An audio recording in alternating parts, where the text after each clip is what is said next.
essentially there are those people who are going to be able to access the benefits of the digital economy and those who are not able to access the benefits of the digital economy. What do I mean by that? Well, like we have an informal sector in traditional economy, we have the possibility of an informal sector growing up out of a digital economy. In other words, people who will just be able to participate on the fringes of the economy. If we don't solve issues such as what is a person's digital identity, how can they turn a digital identity into a financial transaction? How can they do a lot of things that will allow them to do business with strangers across the internet at small scale?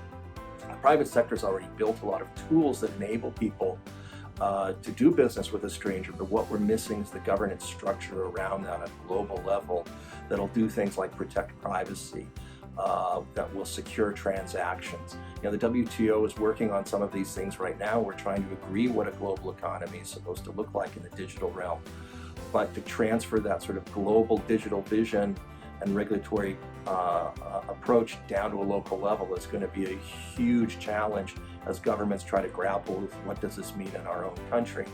And if we don't try to get to the solutions on that, that's a divide. That's a divide that's going to exist. And then there's a gender divide on top of all of that, which lays over this. You know, women make up 50% of the world, right? But we're still not effectively addressing a lot of the barriers that keep women from participating, not just in their local economies, but also in the global economy.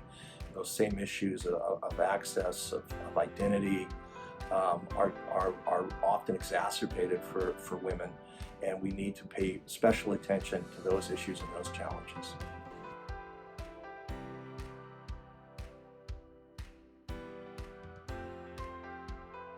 Corruption is now a global phenomenon. It's intertwined.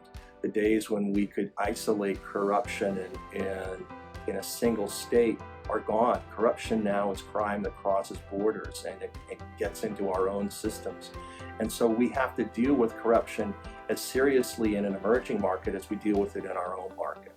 There's also, I think, the issue that's coming up is a fascinating issue, but it is what is the role of supranational laws like the Foreign Corrupt Practices Act or the UK Anti-Bribery Act that, excitingly to my point of reference, extend the rule of law into countries and frontiers where it did not extend before. So we can now demand of governments around the world better governance standards, and we can use supply chains and other sorts of private sector mechanisms as a way to put pressure and leverage on governments to do better.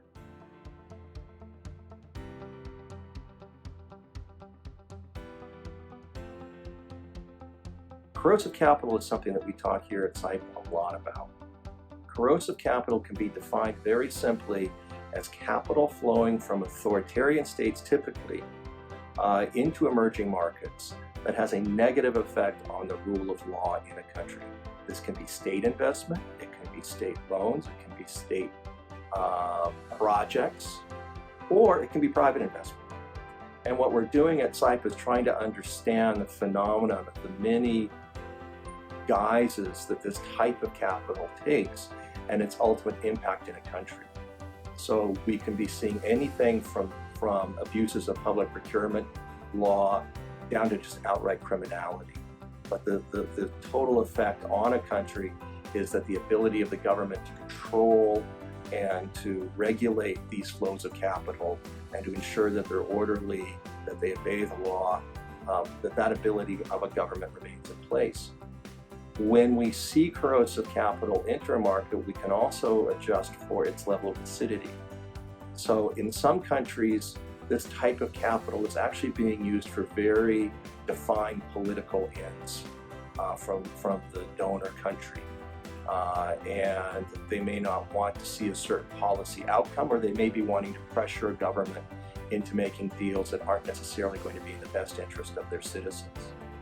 In other cases of lower acidity capital, what we're seeing is more typical corruption, but nonetheless some form of corrosive effect on the institutions inside a country. what the long-term danger of corrosive capital is that it puts us into a negative spiral of standards and of practice. That bad practice begets worse practice. And then we get into a competition with good capital, in which bad capital can effectively squeeze good capital out of local markets. And that's bad for American firms and for Western firms because it means they can't compete. And so corruption by its very nature with corrosive capital are sort of a two-headed hydra that between the two of them can really drive good capital out of a market, and it goes against our interests in the long term.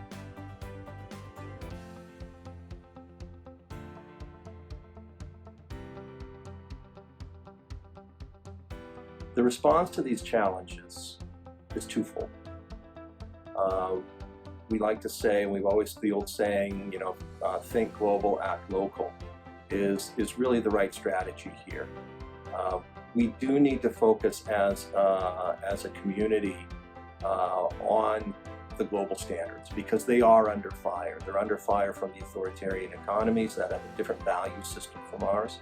They're openly being questioned at this point in time, and there are institutions that are at play in this debate right now, which we're working hard to modernize and respond to the challenges of globalization, but at the same time, that's an opportunity to go in and start messing with them and maybe changing the intent behind some of these institutions. So we have to pay very close attention to that, but also the attention to making sure that these norms and values that we've been living with for the last 50 years are upheld. They need to be modernized, but upheld as it is. But acting local is where the rubber meets the road.